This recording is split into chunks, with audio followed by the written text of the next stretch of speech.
So out of the box or out of the wall, whatever you want to call it, we have, boom, Wonder Woman, the DC cartoon, right? Commemorative edition. I can't speak. Anyway, I'm going through all my DC animated movies right now, all of them, to see if I'm going to keep them.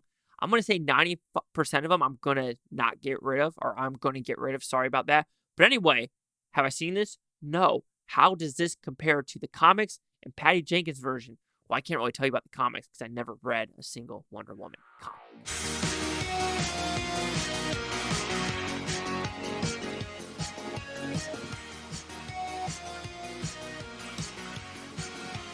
Chase Lee Hockey here at the Blue Futon reviewing Wonder Woman, the cartoon. So what's this about? Pretty simple premise. Have you seen Wonder Woman, the Patty Jenkins version? It's kind of the same thing, except this is more in future and not World War II-esque. And I find that very fascinating that they want to do this because even though both stories work, they work. I think it truly works. It's fun, has the same themes. And like I said, I've never read the comics, so I can't say how, accurate it is to the comics or to whatever it is. But as a movie-going experience, and all of these are usually in the 74-minute range, it truly works. It's fast-paced. It has some good voice acting in this one. And I had a blast with this one. So talking about the positives, I do think the animation is fun. I did watch a couple of them. And there's this Superman Man of Tomorrow animation I did not like. With this Wonder Woman one, I enjoyed it. And with this one, they did like the whole, I would say, 2015-esque, style.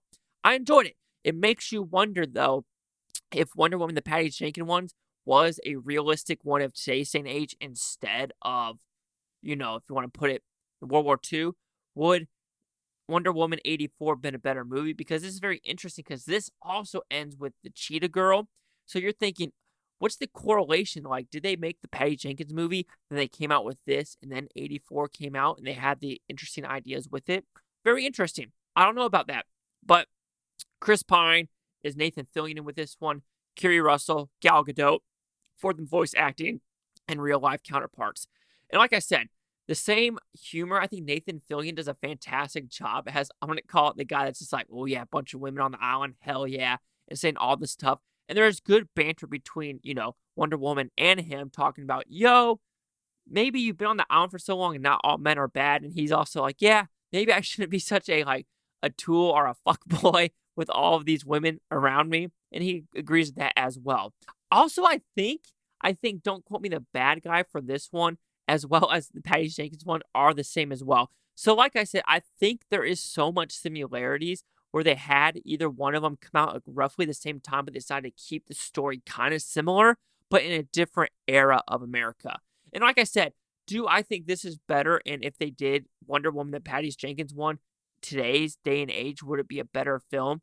It's interesting because when you see Wonder Woman, the Gal Gadot one, with her being on the World War II battlefield and kind of do that, she could not do that in Iraq or Afghanistan with IEDs, planes that could drop bombs and fucking, precision airstrikes. So maybe keeping that in World War II is a better idea for a movie. In a cartoon, it is better for them to keep it kind of in today's day and age. Because like I said, Wonder Woman 84, not a good movie at all on any levels. And I know they wanted to kind of do an 80s film, but this is not a Wonder Woman live action, this is a cartoon one. Some negatives, you could say it's rushed. Like it is like a, action set piece, boom, boom, boom, boom, boom. A little bit of talking, boom, boom, boom, boom, boom. A little bit of talking, boom, boom, boom, boom, boom. That's fine. And there is, I'm going to call it laziness because, like I said, I've never read the comics. So maybe both of the movies are piggybacking off the comics, but they're almost identical to a T. And you're just like, oh, so if I watch the Wonder Woman Gal Gadot one, I kind of already watched this one because you really just did. So anyway, Wonder Woman Commemorative Edition. I don't know why it is a commemorative edition whatsoever.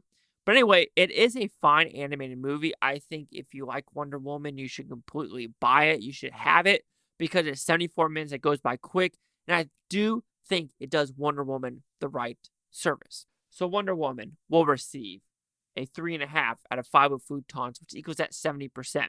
So see the critics news scores gave this one. Oh, 2000. Oh, shit. Okay, this came out in 2009.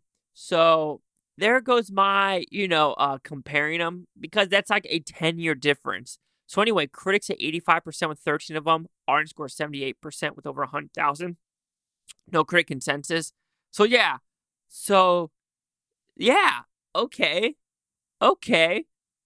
So it must be, pretty solid towards the comics for what they're trying to do. Right? I don't know. Anyway, you have the 70, 78, 85. Chase Lee Hockey here at the Blue Futon. Like, comment, subscribe. Let me know things Booftopia. You Booftoners, thank you for watching. Have a great day now. Watch this tape tomorrow, week from now, month from now, year from now, every single freaking one of you.